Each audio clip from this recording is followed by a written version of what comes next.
Today's going to be a good day, so let's get started. And we're going to start with a problem. Wow, problem, well, that's usual. So let f of x be a function which is defined piecewise on the interval between 0 and 7. So here's the function. Here's a picture of it. First off, you start with just going straight up. Then you're level, so that's the 1. And then you're this thing that looks like a circle, because you're the part of a circle. So that's why it looks like a circle. All right, so that's our function. And now we have this new function called capital F of x. And the way that capital F of x is defined as this integral. Now, we're going to think of integrals as finding totals. And the most common way we'll think of it as finding totals is as total area. So right now, let's just think of capital F of x is out there finding our total area for us, for whatever the bounds are. And it asks us to find a couple of values for this function. Now we're going to try to get a better understanding of what capital F of x looks like, and we're going to do that by the end of today. We'll sort of get an idea of what's happening. So let's just go through. We'll start with number 1. So I'm after capital F at 0. So how do I find it? Well, the definition says, whatever you plug into your function, you integrate 2 to that number of f of t dt. So that says we're going to integrate 2 to 0 of f of t dt. So I'm following the rule for the function. Now you might say, okay, so that's the answer. But no, we want to actually go like a nice number. Go further. So we come to our picture and we say, okay, so our picture says we're going from 2 to 0. So that's our region there. And we can even shade it because we're thinking about area.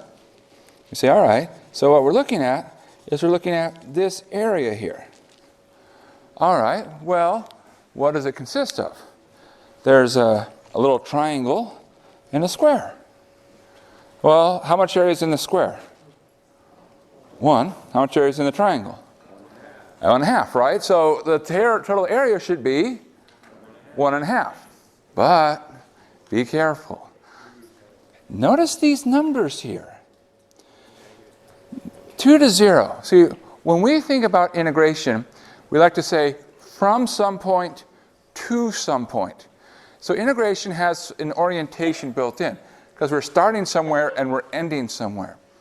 Right now, we're kind of going backwards, because it says you should start at 2 and end at 0. See, that's not the way numbers work. You want to start at 0 and end at 2.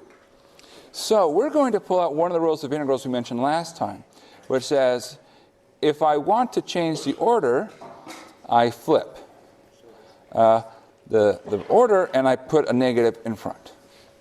So that's negative integral 0 to 2 of f of t dt. And now negative 1.5 or negative 3/2. So that's the answer to the first one, negative 3/2. Okay, now we go to our next one. So that would be plug in 2. So the rule says, whatever you plug into your function, that's what's going to go, where's our rule? That's what goes into our upper bound. So it'll be 2 to 2 of f of t dt. Now, if we were to sketch it, that's like we're starting at 2, and then we're ending at 2. So how much area do we have? 0. So whenever we start and stop at the same point, which is what we're doing here, it's 0, because there's nothing to accumulate. See, there's the total area. There's no area. We didn't go anywhere. So that's 0. So that's another rule of integration. If we start and stop at the same point, we're going to get 0 out. All right, one more to go. Okay, so for the last one, we're going to do 7. So f of 7. So we follow the rule. Go from 2 to 7 of f of t dt. So we're starting at 2, and we're going out to 7. So we want to find the area in this shape.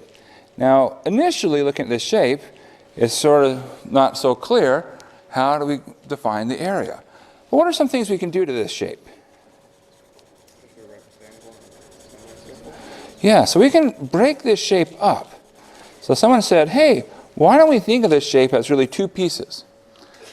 And namely, the two pieces are a rectangle on the bottom, and then there's this half circle on the top, kind of like what you might see if you were at some sort of astronomical observatory. And so I say, that's fine. So you should think of that geometry is really important to calculus, because calculus is built on geometry. So you can use geometry to answer questions. Now in this case, let's look at the rectangle. How wide is it at the base? From 2 to 7? 5. So how much area is there? 5. Now let's talk about this half circle upstairs. What's the radius of it? It's 2. Right, because we go halfway in between.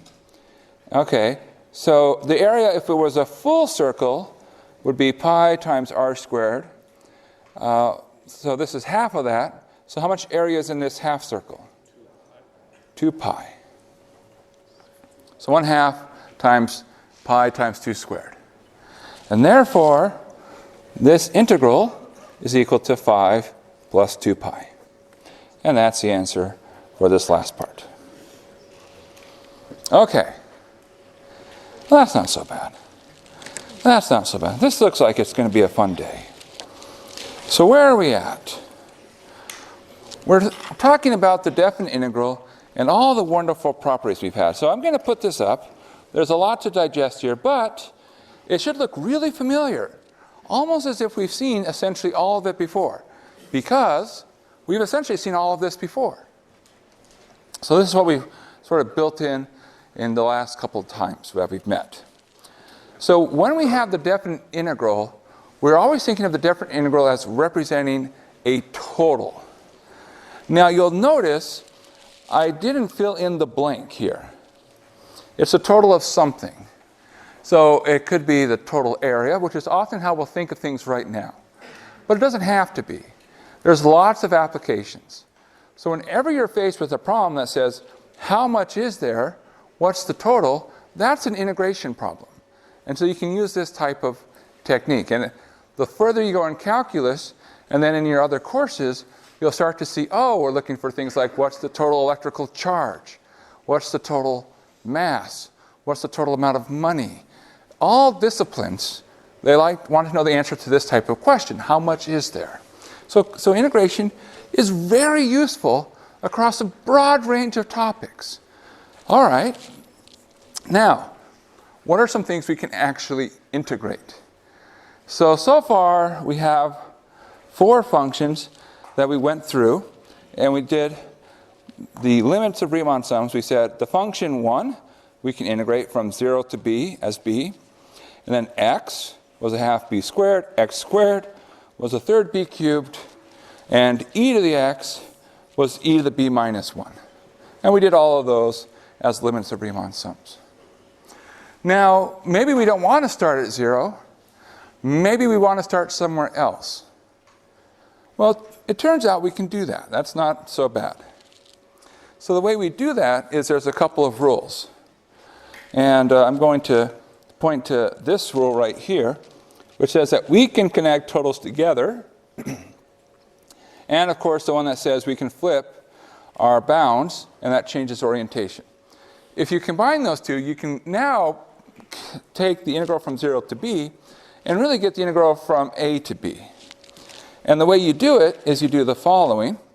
You say, okay, let's suppose I want to know the integral from a to b of f of x dx. Well, I can think of it in the following way. I'm going to go from, say, 0 to b of f of x dx, and then I'm going to add the integral from a to 0 of f of x dx. Now, if you look at the rule, here we go, this rule here, as long as the bounds match, you just say, okay, a to c. So notice that the 0 bounds match, so we're still a to b. Now, flip the bounds. So this becomes the integral from 0 to b of f of x dx minus the integral 0 to a of f of x dx. And it makes sense if you write it this way. Say, okay, if I want to know how much there is from a to b, I say, what's the total from 0 to b? And then take off what you did from 0 to a. So that's how we get things, for example, the integral of x squared from a to b is 1/3 b cubed minus 1/3 a cubed. If you do e to the x, well, you'll see what happens. Well, you get e to the b minus 1, subtract e to the a minus 1, and the minus 1's cancel. Okay, so those are not so bad. These are things that we've already done. So we know these are true. Now, I went kind of fast on this one, and this is an important idea for today. So I want to make sure we have the idea. So I'm going to put the picture up one more time. So this says what? Suppose I know my function is bounded between two values, little m and big M. Then this expression, 1 over b minus a, integral from a to b of f of x dx, is again between little m and big M. Now, the way you do that is you think of this picture. So this is just another way of writing that equation. I've just cleared out the b minus a because fractions are tough. And now I think about where are the areas. Well, I can think of m times b minus a as an area where I go from a to b and my height is little m. So there's the m times b minus a. There's that area right here.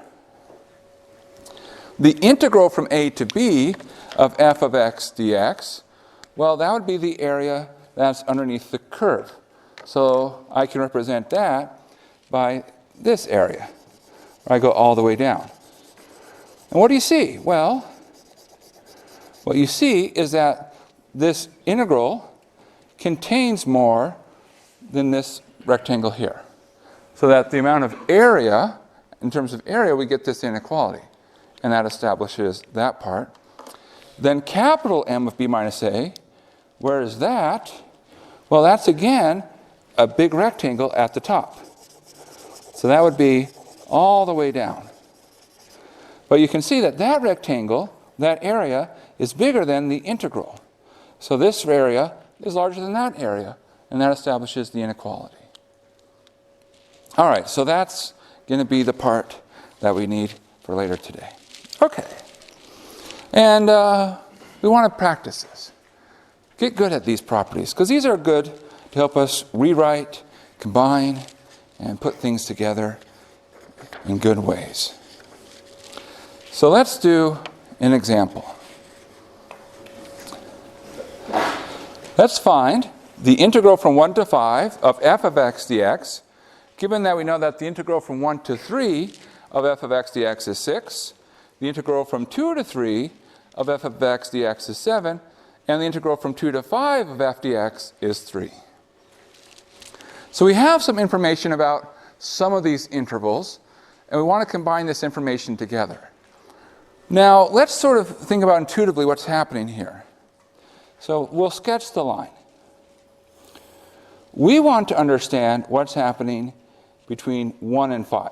Our goal is to figure out what's the total if we go along here. Well, let's see what we understand currently.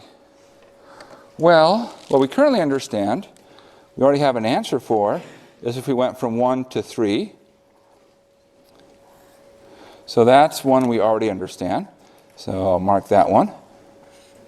We also understand what happens between 2 and 3. So here's 2 to 3. And we finally understand what happens between 2 and 5. So we understand what happens from 2 up to 5. So I'm just marking these here as intervals. These are the parts that we understand and the one that we want to see. Now, when you see this, you kind of say, oh, yeah, they kind of all combine together. And one thing you could say is, you know, if I combine, let's say, if I combine these two together, what's happened? Well, I've definitely gotten everything from 1 to 5, but what have I done? I sort of overcounted in some sense, right? I did too much between 2 and 3. So it's like, so I got to compensate. So it's like, well, maybe I should take that one out. So say, okay, so that's sort of our intuition of that's what we were going to do. So here's how we can do it using our tools of integrals. See, what we want to do is we want to combine things together. And so this is our tool. Now, when it says you can connect totals together, really another way you can think about it is instead of just connect totals, is you can connect intervals. So what we're going to do is we're going to write integrals where we have matching bounds. And we're going to piece them all together. So, let's start. Well, 1 to 3 of f of x dx. Now I want to add to that an integral which starts at 3. Why? Because I want this bound here to match that bound there. Because when those bounds match, I can piece them together. Do I have an integral which starts at 3? And the answer is, no, Steve, you fool. Ha ha ha. Okay, but let me just back off. Do I have any integral at all that has a 3 involved? Yeah. See, I do have one that goes from 2 to 3, and I'll say, okay, what I'll do is I'll just flip it for now. That's okay. I'll come back and deal with that later. All right, f of x dx. Now I say, okay, the next thing I'm going to do is I'm going to want to find an integral that starts at 2. Why 2? Well, because I want to connect the bounds. This one ended at 2, so the next one needs to start at 2. Do I have an integral that starts at 2? Yep. I do. And it ends at 5. And now, what's happening is because I can connect everything together, the net result of this is going from 1 to 5, which is what I'm after. Oh, perfect. Perfect. But we do have to fix the middle. That's okay. We know how to fix the middle. We've already talked about this. What we can do is instead of adding the integral from 3 to 2, we'll subtract the integral from 2 to 3. And now we see, aha, it does what we think. Life is good. So, last thing for us to do to answer this is we just replace it. The integral from 1 to 3 is 6. Integral from 2 to 3 is 7. So subtract 7. Integral from 2 to 5 is 3. 6 minus 7 plus 3 gives us a grand total of 2. So there's the value of the integral from 1 to 5. So we can use integrals that we know, combine them together to get new integrals. All right, let's do something a little different. Given the integral, we want to find the integral from 4 to 7 of 5 times f of x minus 3 times g of x dx, given that we know the integral from 4 to 7 of f of x dx is 7, and the integral from 4 to 7 of g of x dx is 11. Now, this is not a problem about changing our different intervals, because our intervals are always the same. What is this using? Well, if we go back to our properties, there's this one property that says integration is linear.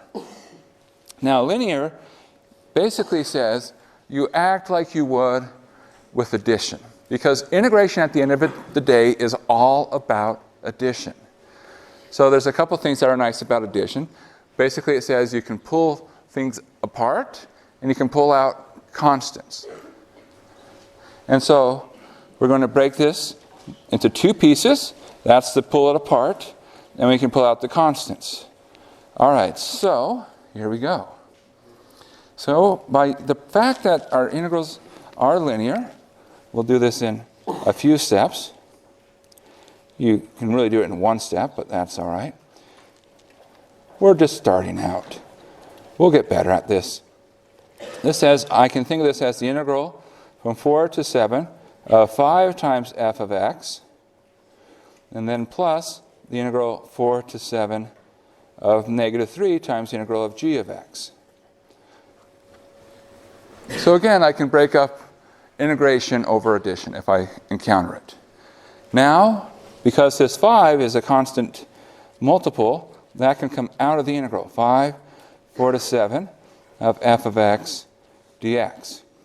Same idea, the negative 3 can come out, And so what I'm going to have is adding a multiple negative 3, which is really the same as subtracting a 3, integral 4 to 7 of g of x dx.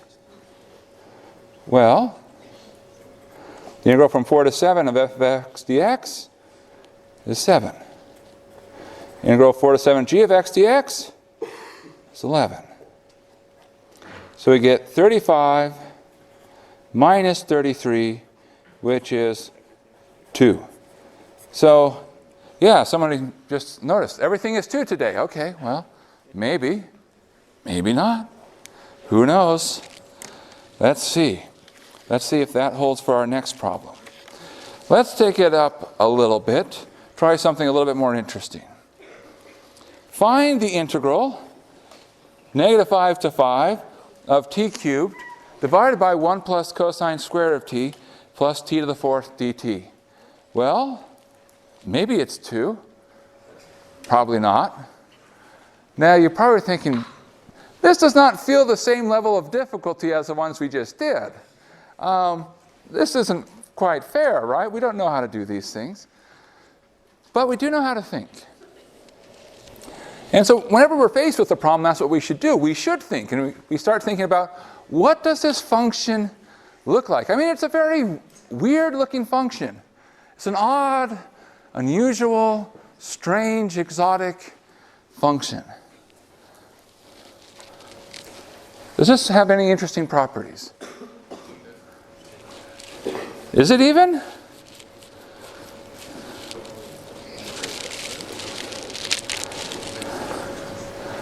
Well, it's actually not an even function. Is there another guess? It's odd. It's odd. Now, people are probably saying, you already said that. Well, odd here means a very particular thing. So odd here is referring to a type of symmetry. So it's a symmetry of the function itself. So there's two types of symmetry that you often encounter. So let's sort of remind ourselves. So one type of symmetry is even symmetry. And that's the type of symmetry where f of negative x is the same as f of positive x. And what that means in terms of the picture is that you'll have things that tend to look like that. So you get to flip it just across the y-axis. Odd symmetry says something a little different. It says that f of negative x is actually the negative of f of x. Now, odd symmetry does what? Well, it tends to have things that look like that. So whatever the height is over here, it's the same height but below over there. Now you're probably thinking, well, that's great. You've just given a name to this really strange looking function. But let's think a little bit more. Let's suppose that we could sketch this function. I don't know if I could, but let's pretend like we could. Well, here we go. That's it. Let's say this is our function. And let's say that this isn't just anything. Here's 5. Here's negative 5. Notice that our bounds are negative 5 to positive 5. And what's happening? Well, we're looking for the area. But remember, when we said that we're looking for the area, we are really looking for the area. What does that extra layer of quote marks mean? It means we can have positives and negatives. What happens when we look at these two pieces? They're by symmetry, they're the same shape. The only difference is that one of them is positive, one of them is negative, so when we put it all together, it's 0. So these cancel out by symmetry. So even though we have no idea how to actually proceed by this problem, if we were trying to proceed by it by sort of very fancy, sophisticated techniques, by using simple ideas, we can solve it. So this integral is 0. So we have the following. So symmetry. Look for symmetry. So again, when I have an odd function, and there's two things you have to have. You have to have that it's odd, and you have to have that your bounds match across 0. So somehow it's from b, negative b to positive b. Then things will cancel out. And so you get 0.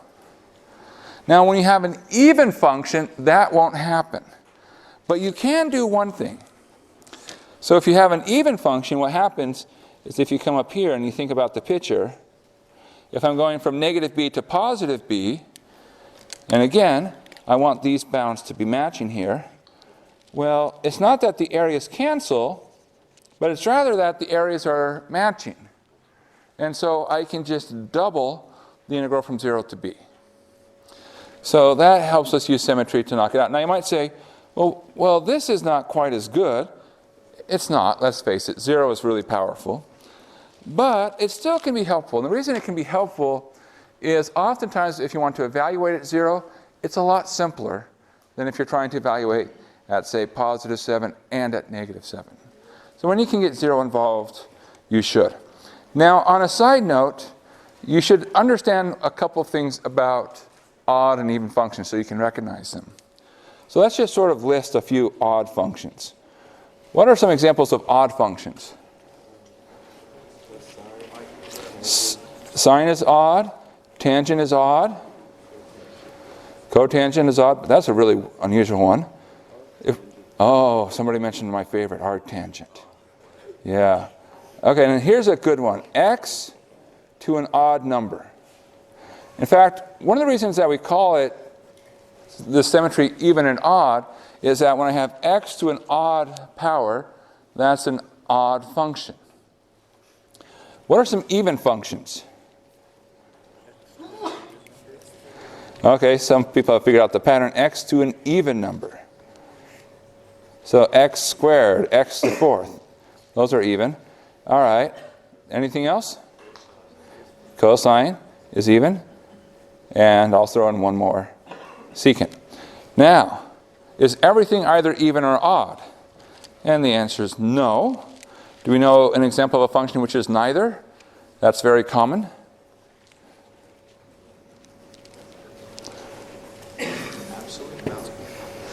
Absolute value of x is actually... What is the absolute value of x? Absolute value of x is actually an even function. Think of the symmetry. It behaves the same going both left and right. E to the x is neither even or odd. However, be careful. When you start combining things, things go bad. X plus x squared. Just the x by itself is odd. Just the x squared by itself is even. But when you put the two together, it's just like, all right, forget it. So it's very delicate. So in some sense, even and odd functions are not very common. But when you see them, use it. Use it. All right. So the next thing I want to talk about is the average value. So if I have a function, f of x, I can talk about what's the average value for f of x. So we're going to define it to be 1 over b minus a times the integral from a to b of f of x dx. Now what's the intuition here? Well, so our basic intuition is if we were to do a quick sketch, I have this function. Let's say our function is doing this. Here's a, and here's b. So what I'm looking for when I'm talking about the average value is I'm looking for some point, say probably roughly right around here. This will be the average, which has the following property. Namely, if I take a look at the area under here, so this is what I get by doing the integral from a to b of f of x dx, that would be the same as if I were just to only go and do the area as this box. So you can think of it as finding the average value is what's the height of that rectangle, so that if it's just a constant height, I'm going to produce the same area as the original curve does. In terms of the picture, this area sticking up above the box would fit right into that area that's missing from there.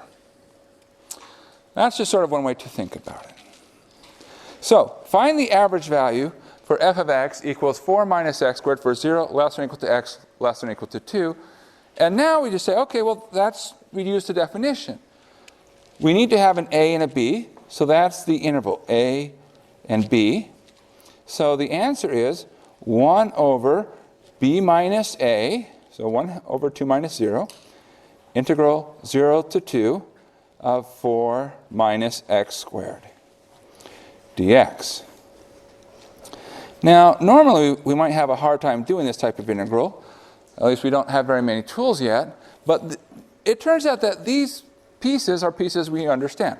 So I can break this up. I'll just leave the half out in front. This is 4 integral 0 to 2 of 1 dx minus the integral 0 to 2 of x squared dx. So I can use the fact that integrals are linear to break that up. So the first integral, well, if I'm just integrating 1, the answer is you take the difference between the endpoints. So it'll be 2. For the second integral, this, remember, the integral of x squared, well, when we went from 0 to b, the integral of x squared was 1/3 b cubed. So 1/3 2 cubed. So that is using what? And again, we go back to someplace. There we go. The integral from 0 to b of x squared is 1/3 b cubed. Don't worry, you will have easier ways to remember that very soon. Okay, and then we clean it up. So we get, we'll get 4 here, and then this is, because a half times 4 times 2. Here we get 8/3 times half is 4/3. So that's the same as 12/3 minus 4/3, which is 8/3. So there's the average value for that function. The average height, if you will. Now, we had something before called the mean value theorem. Now we're going to have another thing which we call the mean value theorem, where the mean value theorem before, if you remember what it said, is that at some point we're going at an average rate of speed. So our instantaneous rate of change matches our average rate of change. So the mean value theorem for integration says if I have my average value of my function and it's continuous, then somewhere in the interval I have to match the average value. So I have to be average someplace. Now there's not too many ideas. It's actually probably in some sense a little bit easier to convince ourselves that it's true. So how do you do it? Well, we know we're continuous on an interval, which means there's a smallest value and a largest value. So we have f of x is in between the smallest and largest value. Now we go back to what we said before. And you're probably thinking, we said a lot of stuff before. Which part are we going back to? So we're going back to this part before, which, remember, that says that if we divide by b minus a, I can say that little m is less than or equal to this, is less than or equal to big M. So we get the following, that the minimum value for f of x between a and b is less than or equal to this integral, is less than or equal to the maximum value. So I just need to find some point which is in between the smallest and largest. But there's this other idea, which is the intermediate value theorem, which says I can't get from the smallest value to the largest value without at some point being every value in between. And therefore I have to get some place where my function equals this expression.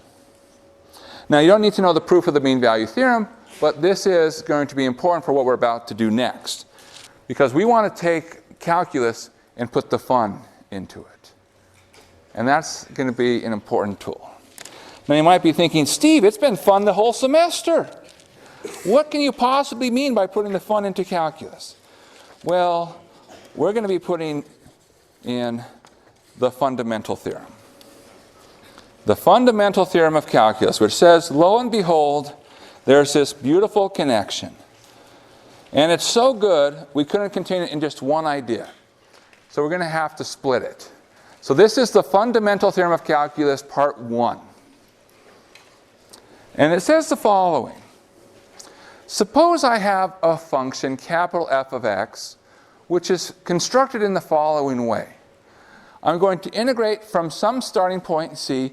The value for c is unimportant, inconsequential, doesn't matter. All that matters is that it's a fixed point up to x of f of t dt.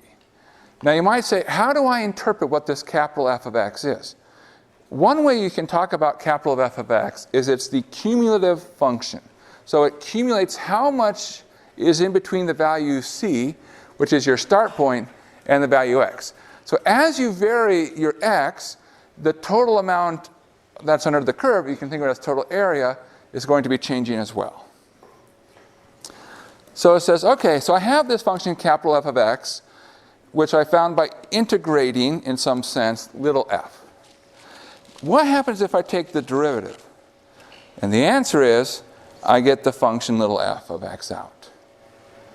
So somehow, this cumulation function, the total change, or rather the rate of change, excuse me, in the total accumulation matches the function that you're integrating. So we want to justify this. So we're going to talk about the justification. All right. There's a lot to absorb here. We're going to walk through it. It all boils down to essentially think about the mean value theorem. So let's just work our way through it here. So I'm after taking a derivative. So the rule for taking a derivative, oh my gosh, you're probably thinking you were never going to remember this. But okay, this was probably our last time we're going to mention it. So the rule for taking a derivative is you take a limit as h goes to 0 of your function with x plus h, subtract your original function, divide by h. Okay, so that's just a definition for taking a derivative. Now we say, okay, what's the definition of our function? Well, if I want my function f of x plus h, that says come up here, and now instead of plugging x, you plug in x plus h. So it's going to be c to x plus h. So c to x plus h of f of t dt. Then we're going to subtract c to x of f of t dt and divide it by h. Well, what have we done? Well, if you go from c to x plus h and you subtract out c to x, it's equivalent to just say, let's go from x to x plus h. So right now, this part here is your numerator. So c to x plus h, subtract out c to x. So here's the picture. Think about the picture. So c to x plus h, subtract out c to x. What's left is that little strip there, which goes from x to x plus h. So that's this piece, shown here in the red. Now, this h downstairs, I can write that as x plus h minus x. Well, that's not too surprising. X plus h minus x is, in fact, h. It's a true story, true story. So, if you look, you say, hey, that looks a lot like 1 over b minus a, integral a to b of f of t dt. Because it is that. So, in some sense, what you're doing here is this is looking at the average value of the function between x and x plus h. So I'm looking at the average value. You'll notice, though, what happens is that your function, it's not changing very much in that interval, and that's really the key. So by the mean value theorem, we know that this expression is equal to the function somewhere in between. So there's some point which is being called y star, because I just needed a name, so we're going to call it y star, where this function, that's the average value. Now the key here is that y star is in between x and x plus h. So x plus h is getting closer to x. Y star is in the middle. What happens as h goes to 0? Y star goes to x. Do you remember what idea is being used here? It's the squeeze. That middle point y star is being squeezed in between x and x plus h, and it's being squeezed down to x. And that's the result. Now, you might, you'll notice there's a little comment. This holds as long as my function is continuous. You might say, where does continuity come into play? And the answer is continuity came into play right here, when you try to apply the mean value theorem. So that's it. That's the fundamental theorem of calculus. It actually isn't too surprising. If you look at it piece by piece, step by step, there's no big surprises. All right, well, what's our takeaway here? One of the things that this tells us is, suppose I have a function and I want to say, what's an antiderivative? Does it have one? The answer is I can find an antiderivative of anything that can be integrated. And in particular, all continuous functions can be integrated. So all continuous functions have antiderivatives. We may not be able to give a nice way to write it, but they always have antiderivatives if we can find these cumulative total functions. Now, there's a second part to the fundamental theorem of calculus, and that will be talked about in our next session. But this is good enough for now. And let's do a little bit of practice here. Okay, any questions about what's going on? So again, if I have this capital F of x, integral c to x of f of t dt, then the derivative is equal to the function on the inside. Okay. Sometimes the way we write that, we're going to do some examples here. Sometimes the way we write that for reference is we say that the derivative of the integral from c to x of f of t dt is f of x. So again, this is the fundamental theorem of calculus. So we have a couple of examples here, and we want to work through these and see what do we get. All right, so let's start with the first one. The integral from 10 to x of sine of t to the fourth e to the t dt. How can we find that?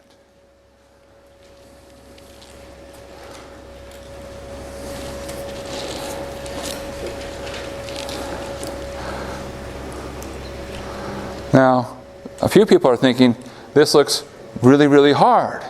I don't know how to start. And some other people are thinking, I think I have an idea, but it's way too easy. I don't know if I'm willing to volunteer my idea. And then some people are probably thinking, I'm not sure yet. I haven't decided if it's hard or easy. All right. It's the first one, so I'm going to bet you it's easy. You'll notice, does it match the form? Yeah. See this 10, it's a constant going up to x, and then I have this function on the inside.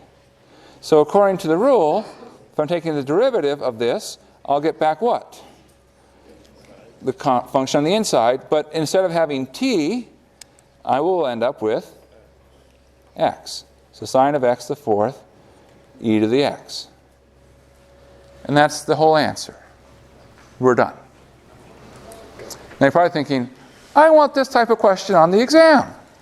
Well, hold on. We've just done the warm-up. Okay, let's go to our next one.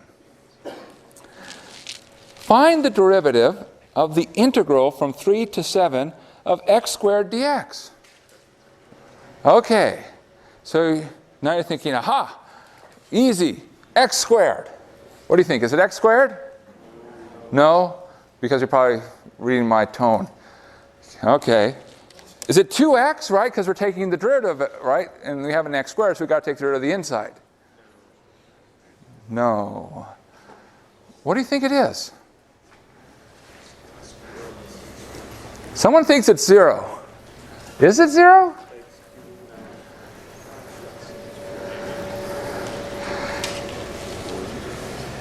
It is 0. 0 is the correct answer.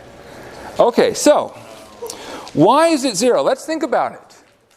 So first off, what's throwing us off is the fact that we see we're asking for a change in x here, and there's an x over here.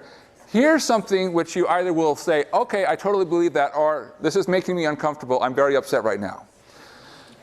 this x doesn't really matter that it's an x. I could change it to say some other symbol. It still represents the same thing because it's asking for what's happening to this function where we square the input between 3 and 7. Now, if I had written it in this way and I said, what's the derivative with respect to x of this expression, what would you have said?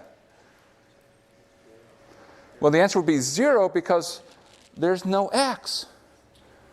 And it goes away. Because if there's no x involved, x can't change anything. And therefore, the answer would be 0. Here's another way to see it. This integral from 3 to 7, it's a definite integral. What's the result of a definite integral? A definite integral will produce a number. What's the derivative of a number? Is 0. All right. Now we get to the bottom one. This is a good one. Suppose we ask the following. I want to find the derivative of the integral from x squared up to 5 of sine of t squared dt. Now there's a couple problems here. One problem is, where's the x squared? It's down below. You're like, okay, you can't fool me, Steve. I'll just put a negative. All right, that's great. I like your attitude. You should definitely not let me fool you. But there's another problem. What's the other problem? Yeah, this is not x, it's x squared. So the question becomes, how do we handle that second problem? So let's think about it in sort of the following sense. What I've done here is I have put x squared as a function into a bigger function. See, right now, this part right here, this was our capital F of x, what we called capital F of x before. And what we've did is we've done the following. We are essentially asking ourselves right now, what's the derivative of capital F of x squared? Where what we've done is we've replaced our input x by x squared. Now, if I had written it in this format right here, what would you think of using? You would think of chain rule, because it's a function x squared inside of another function, capital F. And that is what you should use. So according to the rule, chain rule would say you take the derivative of the outside, that would be little f, leave the inside as is, x squared, and then what else do you need to do? Multiply by 2x. So here we'll do what that says. Negative, the derivative would be just the sine of something squared. Well, it's going to be sine of x squared squared. And then times by the derivative, which is 2x. Now you can take this up a notch. So what we just did was we used fundamental theorem of calculus together with chain rule. So we've essentially just did this first part. So if I have my function goes from c to x of f of t dt, then the integral from c to some function h of x is really f of h of x. So by applying the chain rule, you get the integral from c to h of x of f of t dt is f of h of x, h prime of x. Now, you can take it up a notch and say, what if I have both the downstairs and the upstairs simultaneously changing with respect to x? The answer is, break it into parts. Flip the order. Then the integral from g of x to h of x really looks like c to h of x minus c to g of x. And you apply the chain rule, and you end up with this really cool formula. This one will let you take the derivative of basically anything. So when you're thinking of the fundamental theorem of calculus with respect to derivatives, this is what you should think of. All right, next time we'll do fundamental theorem of calculus part 2, the return.